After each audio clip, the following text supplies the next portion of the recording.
you wanted the best, you've got the best podcast, the hottest podcast in the world. The Chris Voss Show, the preeminent podcast with guests so smart you may experience serious brain bleed. The CEOs, authors, thought leaders, visionaries, and motivators. Get ready. Strap yourself in. Keep your hands, arms, and legs inside the vehicle at all times, because you're about to go on a monster education roller coaster with your brain. Now, here's your host, Chris Voss. Hi, folks. It's Voss here from thechrisvossshow.com. There you go, ladies and gentlemen. There are these things that makes it official. Welcome to the big show. As always, for 16 years, nearly 2,000 episodes, we bring you all the latest, greatest, all the most wonderful, beautiful people. None of them are me, of course. These wonderful guests that come on the show and share their journeys, share all the things they do in life, and they give you the learning. They give you the learnedness. They give you the learnedness. I don't even know if that's a thing, but that's what's so special about the Chris Voss. You can only get the learnedness on the Chris Voss Show. You can't get it anywhere else. But they learnedness you to know more stuff and improve the quality of your life, and then you're just more learnedness. In fact, we're going to sell a shirt that says, I've got the learnedness inside me. I don't know if that's going to work out, or we can get that past the censors. Anyway, guys, we have an amazing young man on the show today. We're going to be talking to him. But in the meantime, guilt, shame, twist people's arms. I mean, just literally not real. And get them to subscribe to the show. You can go to Google.com/Chris Voss, LinkedIn.com/Chris Voss, Chris Voss one, the TikTokity. And hey, there's a new thing we're doing. If you ever want to buy me coffee, because I know everyone's been sitting around going, God, if I could just buy Chris a cup of coffee, you can go to buymeacoffee.com/Chris Voss. And I've got some here. I got a half a cup, so maybe you want to fill it. Anyway, guys, we have an amazing young first author on the show. We're going to be talking about his new book called The Reaction to Inaction: How Organizations, Employees, and Customers Lose When People Fail to Act. Jack Jackson, award-winning tech executive and leaders on the show with us today, and he's going to be expanding and blowing our minds with all of his data. And if not, I just shamed him into a position where he's going to have to figure something out. Jack, I almost said Janet Jackson. She was here in concert a couple days ago. Jack Jackson is a 20-plus years executive for technology. He's an expert building high-performance organizations. He's awarded the CRN, the Chanel Chief Award, twice. I don't even wear Chanel. Jack has taken several companies through hypergrowth to successful exit. He's managed global international organizations at publicly traded companies. TechNet has recently awarded Jack the prestigious Most Influential Leader in Technology Award in 2024. That's awesome. And he's got his new book out as well for pre-order. It's called The Reaction to Inaction, and it's going to be a disruptive and groundbreaking book that is expected to make all the bestsellers lists and or else. The first 500 orders will receive an autographed book of the copy of the book. I'm being dyslexic here. He holds a bachelor's degree from St. Mary's College of California, and God bless her, and completed his postgraduate work at, I don't even know, at Harvard University in International Business, and is the Senior Vice President at Global Sales at Aritum. There you go. Welcome to the show, Jack Jackson. How are you? I'm doing good, Chris. Man, yeah, it's Channel, not Chanel, but I love it. Oh, was it? You had me cracking up. The podcast has started amazingly, man. You had me big smile on my face, so thank you for that. That's what we do. Now we're going to make you cry. Anyway, give us your .coms. Where can we find you on the interwebs? Yeah, man. Go to the reaction to inactionbook.com. You can find everything about the book. Obviously, you can go follow me on LinkedIn at just Jack Jackson. You'll find me. There's about 1 billion of them, but I'm the one that looks like this. Wow. There you go. Give us a 30,000 overview. I like how you titled this, The Reaction to Inaction. Give us a 30,000 overview of what's inside the book. Yeah, guys, it's a framework. It's a framework. It's different. I call it the consultant killer. I call it the leadership book killer. I call it the business self-help book killer. It's different. I've been writing this book for about 20 years. I titled it the reaction to inaction about 20 years ago when I was a lonely, hyper sales engineer at a beginning company, starting a new career in tech. And I just noticed some things happening in the organization. And I said to myself, man, this can't be how business is done in America. This is not how business innovation happens. So stifling, controls, people being controlled, that type of thing. And so from there, I spent the next 20 years journaling, literally in meetings, boardrooms, CEOs and founders, the whole deal, kind of journaling and taking notes of these same kind of reoccurring themes that would happen, right? And so I spent the next 20 years interviewing psychologists, researchers, behavioral specialists, CEOs, founders, you name it. Anybody would talk to me about organizational health, culture in businesses. How do people find purpose? How do people find fulfillment? How do people find those things in their day-to-day career and find their purpose? And I wrote a book about it. I finally said, you know what? It's time. I'm an older guy now. It's time to write a book that really makes a difference. There you go. And, what was I listening to the other day where it was someone talking about, it was somebody talking about basically organizations, and as leaders, when you see problems, you need to fix them, because if you don't fix them, they're going to make things worse and eventually make everything go off the rails. Yeah. And so it was like a parable about a snake. Yeah. And here it'll come back to me.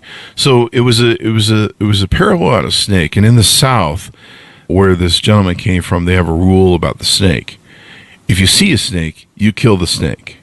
Yeah. And I wish I could reference who I'm stealing this from, but it was a TikTok that blasted by me. But he gave a speech at his company or something. He said, look, we live by the rule of you kill the snake. So the rule is if you see a snake, you kill the snake. You don't ignore the snake, because the snake will eventually either bite you or someone else. Yeah. And you kill the snake, and that way the snake's dead. The second rule is you do not play with the snake, because you don't know if it's dead or not. Yeah. And so basically what the parable was if you're in a company and you see a problem, you fix the problem. Or if you have a decision you need to make, you make that decision, because if you fuck around, you're going to find out. Yeah, you know what, man, you're absolutely right. And if you think about it, so the research that you find, and you look at it today, just look at the news today, Chinese car manufacturers are on pace to outsell American cars for the first time in history. Yeah. And there's that stifling of innovation, that stifling of thinking outside the box. I talk about this in the book where, like, how did we get here? We went through, and you're going to remember this, Chris, real well, in the 90s and the 2000s, like Rome. I used to make that joke all the time. It's like Rome. You go to dinner, it's like, give me 2 steaks, throw one in the garbage. Right? Everybody's getting money. Everybody's getting investment. Everybody's burning through cash. We're buying, scooters and ping pong tables and all this stuff. Cocaine. And we're cocaine. And we got this big idea. And then, we flush all that money down the toilet up our nose and we're off to the races. Right. And that kept going and going. And so finally somebody said, with all this technology, with all this money being infused in there, let's start tracking data. So then the 2000s roll around, 2010s roll around, and all of a sudden it's about data. And that data has confined and constrained the American employee, right? The employee, day-to-day employee. So anytime he wants to make a decision, anytime he wants to, or he or she wants to think outside the box, I've got to fill out a form, a process, talk to my boss. There's a mechanism all throughout that controls that have to happen, right? And people are over-hiring and laying off. And why? Because of the data. They're just line items. They're the data. And there's a better way to do it, right? Organizations should be living, breathing, fluid organizations, entities that thrive, that everybody from the CEO down to the janitor can make decisions, can be entrepreneur, who can think outside the box, right? Who can feel empowered, feel trusted. And all the psychologists, all the behavioral specialists, all the CEOs and founders I talk to say the same thing. When you have employees that are empowered, they feel trusted, they feel like they can make their own decisions, they thrive. Innovation happens. New things happen. And so that's a lot of how we got here as an industry, how we got here in business in America, is those controls and the data were kind of all ruled by that. And so I said to myself, the second part of this, Chris, was really funny. You'll relate to this too, is all these stupid retreats, man. I mean, I go to retreats as an executive. I go to these retreats, these off-sites. We go sit somewhere in Park City and a retreat in a lodge somewhere. We spend $50,000 talking to each other about how great we are, trying to sound like the smartest guy in the room. We go back and we see our organization that we manage, and we go, we learned today how to have a better one-on-one or communicate better or whatever the nonsense is, right? And then 2 weeks later, it goes the wayside. This book kills that, right? You hire a consultant man for $100,000. You hire a consultant. You come in and tell me what I'm doing wrong. Consultant says, here's how leadership works. Here's how communication works. Here's how you get your organization aligned, and it stays in that C-suite. What happens? 2 months later, it's gone again. Nobody's doing anything different. We just blew $100,000 on that. I can't tell you how many times I've been given books, from the leadership team. You got to read this book, Jack. It's the new book, and you got to read it. It's going to teach you how to do whatever. It's the new book. It's the new trending business book, man. And then, fast forward, 2 weeks later, and the book is sitting in my desk in my office or in the garbage. Didn't read it. Company spent, $1,000 on some books for the executive team to read. None of my employees know. Nobody understands what that book was about or what they're doing. So this book is really to do all of that, address all of that. Nice. I love it. So tell us a little bit about your life. We'll circle back to the book, but people always like to know the author early on. Tell us about how you grew up, what motivated you. Yeah. How'd you get down that road of some of the stuff we talked about in your bio? Yeah, thanks, man. I appreciate it. I had an interesting life, man. My dad is he had me when he was 50, and he's a country boy from Joplin, Missouri. Old school World War II pilot in Joplin, Missouri. And he was busy, too. Yeah. Oh, he was. At 50. Yeah, at 50, he was getting busy. Yeah, he was. And I'm one of two of his kids. I've got an older brother. And so he met my mom. My mom's Peruvian. He met my mom. They got married 22 days later. They are best friends, and they were married for, 45, 46 years. My dad passed away a few years back. And so I'm lucky that way. And grew up in the Bay Area in California and went off to college. And in college, funny story, I wrote some papers on how to break into Department of Defense computers. I've been coding since I was like 11 years old, and got recruited by the Department of Defense as a special agent. Went through that world as a special agent, and 9/11 happened.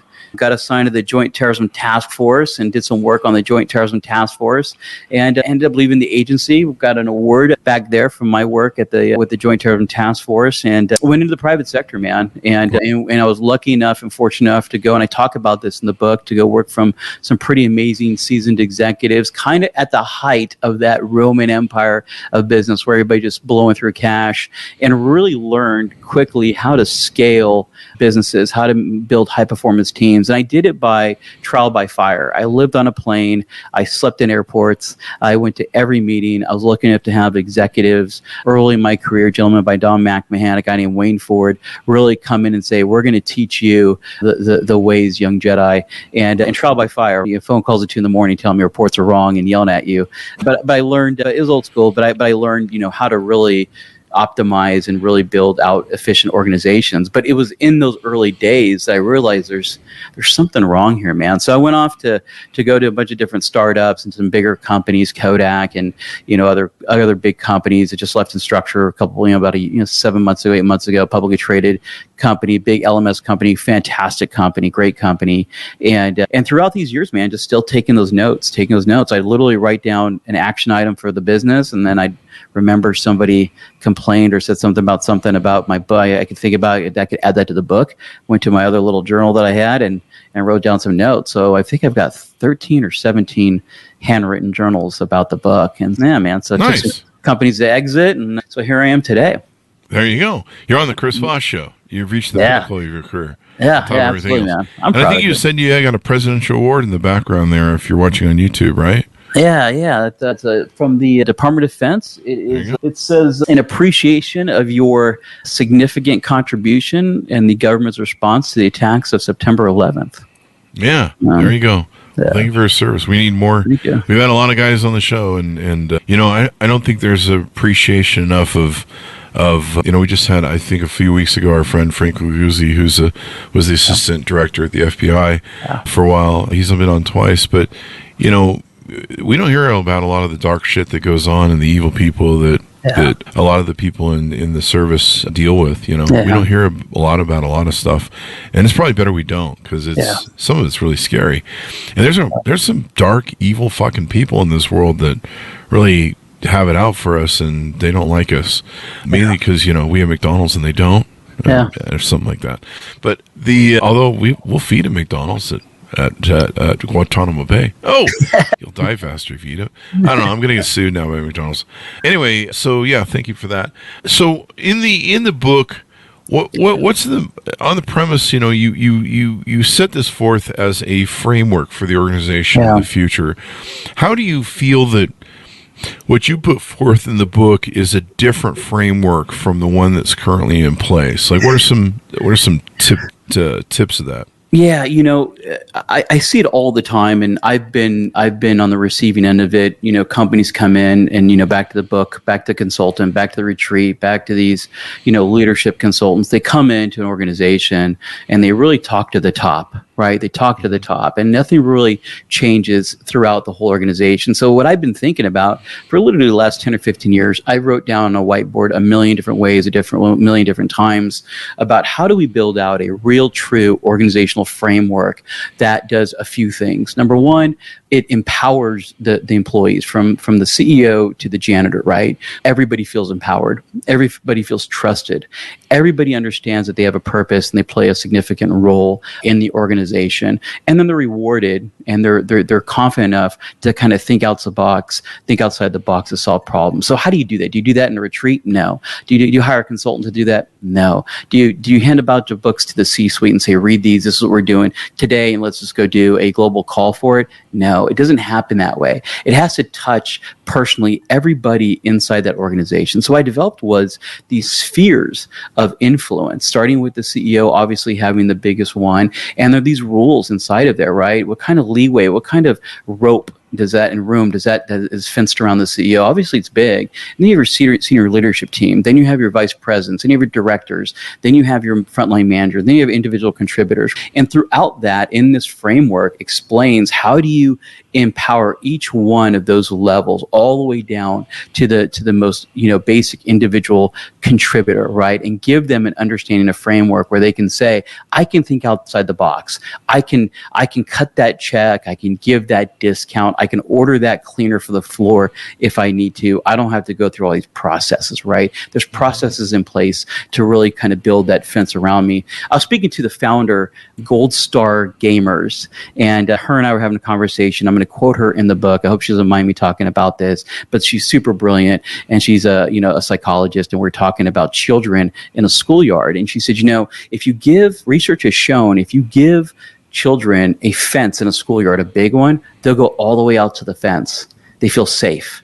They feel good. They feel confident. But when you take that fence away, they stay very close to that schoolyard. So how I've designed this framework, and it's got a provisional patent on it already, is really building out those fences for the entire organization. So everybody will have that. The book comes with templates on how to have effective one-on-ones within that framework. The book comes with, you know, templates on how to design your organization and build those rules within your framework. So then you say, Jack, what happens if these guys do something stupid? They mess up, they do something stupid, and you're going to get sued. I built in another formula that took me a long time to figure out. It was really called the 1 minute, the 1 hour, and the 1 day decision-making process.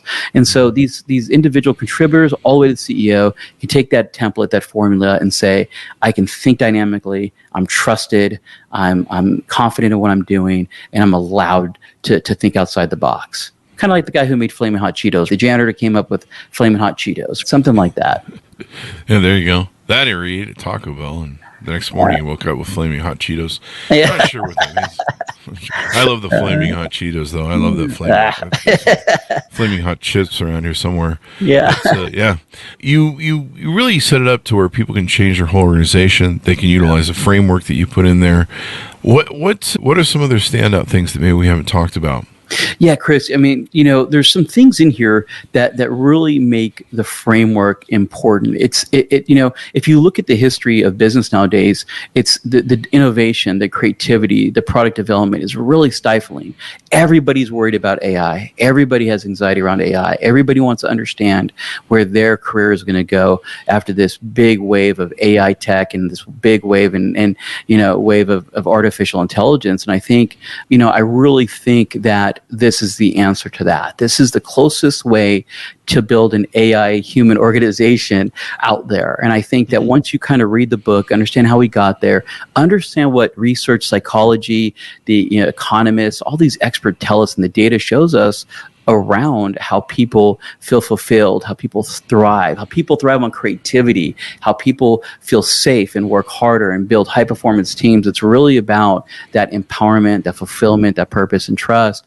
And this book does that. So when you can have that kind of framework in an organization, automatically it feeds out all the creativity, the innovation, the high performance. When you give a sales rep the ability to go out there and do some deals and look out and explore some contracts, explore something different outside the box within that fencing, they feel like they're the CEO of their business. They feel like they're the entrepreneur. Like this is something that they're a part of and that they own.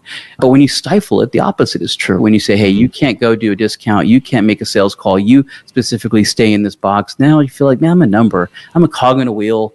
Is this really my life? Is this really my life? I got to go every day, punch a clock, and get the hell out of here and make as much money for the boss as possible.